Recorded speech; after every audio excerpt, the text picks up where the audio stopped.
Bismillahirrahmanirrahim. Assalamualaikum warahmatullahi wabarakatuh. Sebelumnya perkenalkan, nama saya Supriyana dengan nomor induk mahasiswa 1908 1011 66. Saya berasal dari kelas PAIS semester 3 IAIN Syekh Nurjati Cirebon. Di sini saya akan menjelaskan bagaimana peradaban pra-Islam Cina dan India.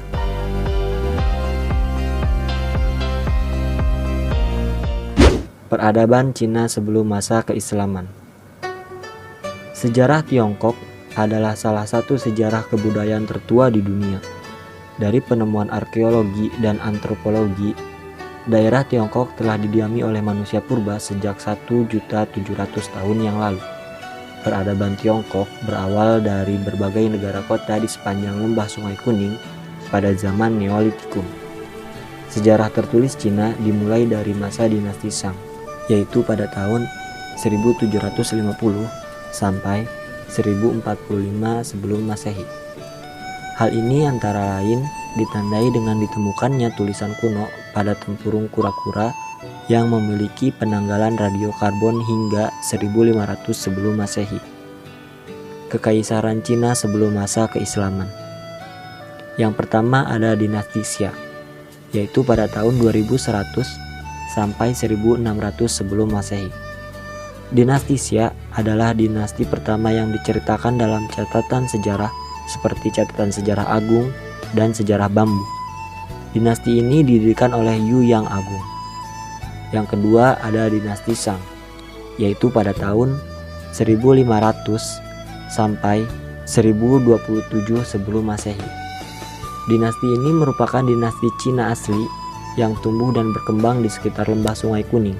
Pada masa dinasti Shang inilah mulai dikenal tulisan. Yang ketiga ada dinasti Zhou, yaitu pada tahun 1027 sampai 221 sebelum Masehi. Ciri peradaban yang menonjol pada masa dinasti Zhou adalah dibentuknya pemerintahan pusat yang kuat. Hal tersebut didukung oleh para bangsawan yang memiliki kecakapan dalam mengembangkan sebuah negara.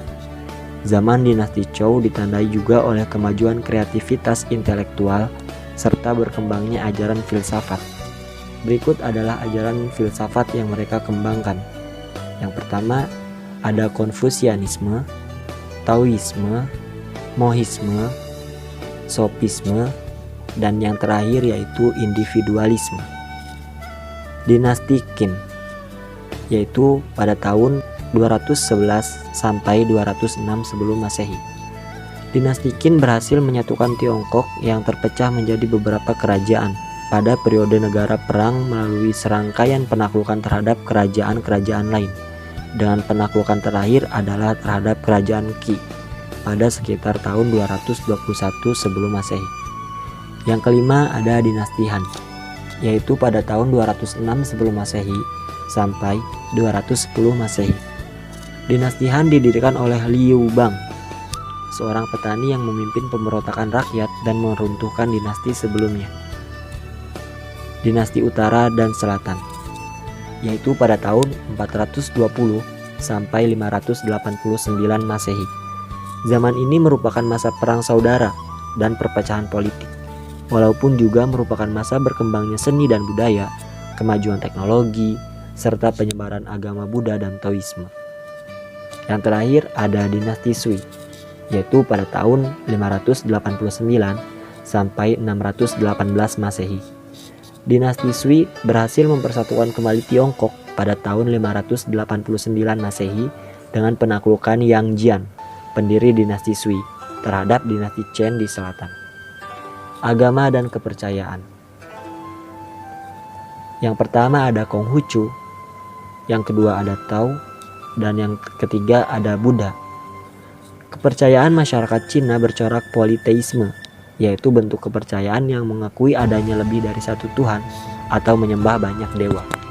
Beberapa dewa yang menyebarkan kultus diantaranya adalah Mazu, dewa laut; Huangdi, leluhur semua orang Tionghoa; Guandi, dewa perang dan usaha; Caisen, dewa kemakmuran dan kekayaan; Pangu, pencipta alam semesta. Aksara dan bahasa.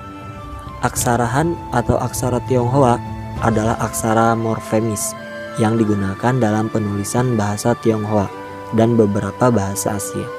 Dalam bahasa Tionghoa dinamakan Hanzi. Selanjutnya ada peradaban India sebelum masa keislaman. Nama India merupakan nama baru yang disebut dalam ejaan orang barat. Aslinya adalah Hind, terambil dari nama sungai Sindhu, salah satu sungai besar yang ada di India. Dari kata tersebut kemudian menjadi Hindustan. Nama India juga berasal dari kata Sind, diambil dari nama penguasa dahulu di India, yaitu anak dari Nabi Nuh yang menguasai lebih besar dibanding dengan saudaranya yang lain, yaitu Hind dan Bang. Kondisi umum India sebelum masuknya Islam. Sekitar tahun 6000 sampai 5000 sebelum Masehi, bangsa Dravida datang ke India. Bangsa Dravida ini berasal dari Asia Barat dengan kepercayaan adanya Tuhan secara abstrak. Mereka inilah yang dianggap sebagai penduduk pribumi asli India, yang ditunjukkan dengan adanya kebudayaan Mohenjo-daro sebagai milik dari bangsa Dravida. Mohenjo-daro merupakan salah satu situs dari sisa-sisa pemukiman terbesar dari kebudayaan lembah Sungai Indus yang terletak di Provinsi Sindh, Pakistan. Arti dari Mohenjo-daro adalah Bukit Orang Mati. Awal kedatangan bangsa Arya di India. Nama Arya berarti bangsawan atau tuan yang terdapat dalam bahasa Persia dan India. Perpindahan bangsa Arya di India terjadi secara bertahap, artinya tidak terjadi secara langsung dengan gelombang besar. Waktu yang dibutuhkan juga membutuhkan waktu yang berabad-abad, itu pun sambil membawa keluarga mereka. Pengaruh bangsa Arya.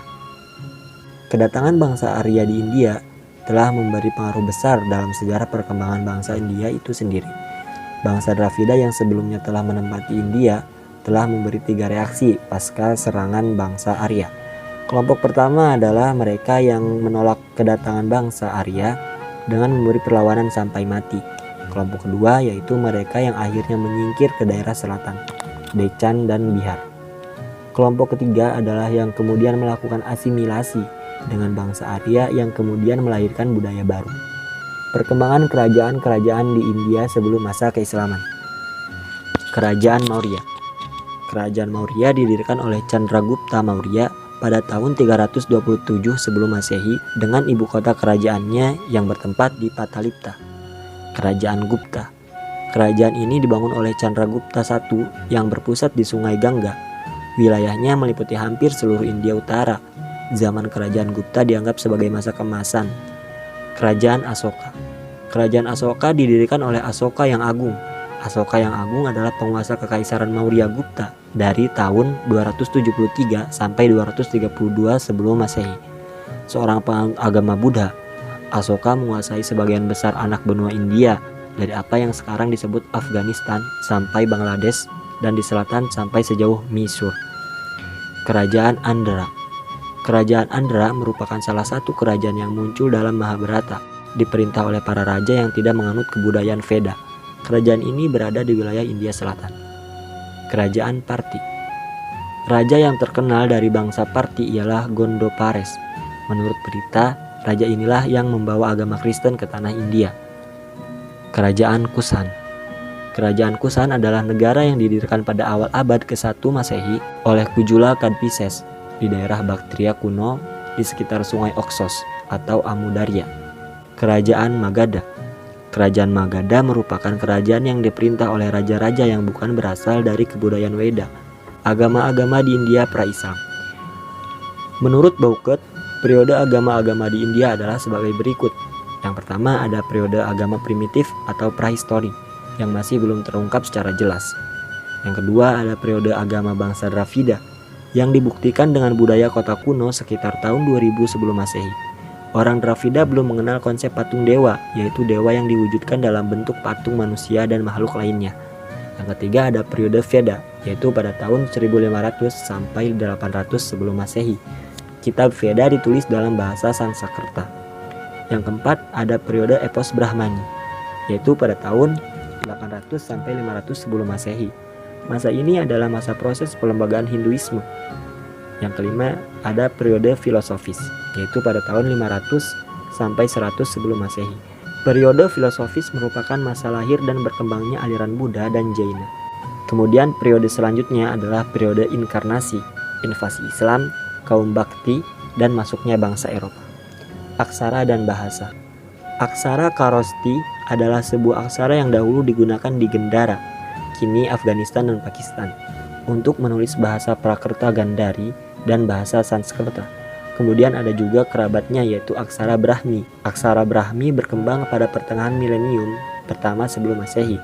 Aksara Brahmi juga merupakan aksara India kuno tertua, kasta.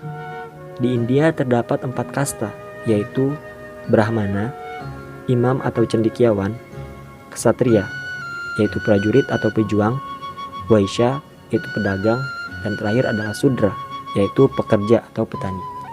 Mungkin hanya itu saja yang dapat saya sampaikan, kurang lebihnya mohon maaf. Billahi taufiq wal hidayah, wallahu a'lam bishawab. Wassalamualaikum warahmatullahi wabarakatuh.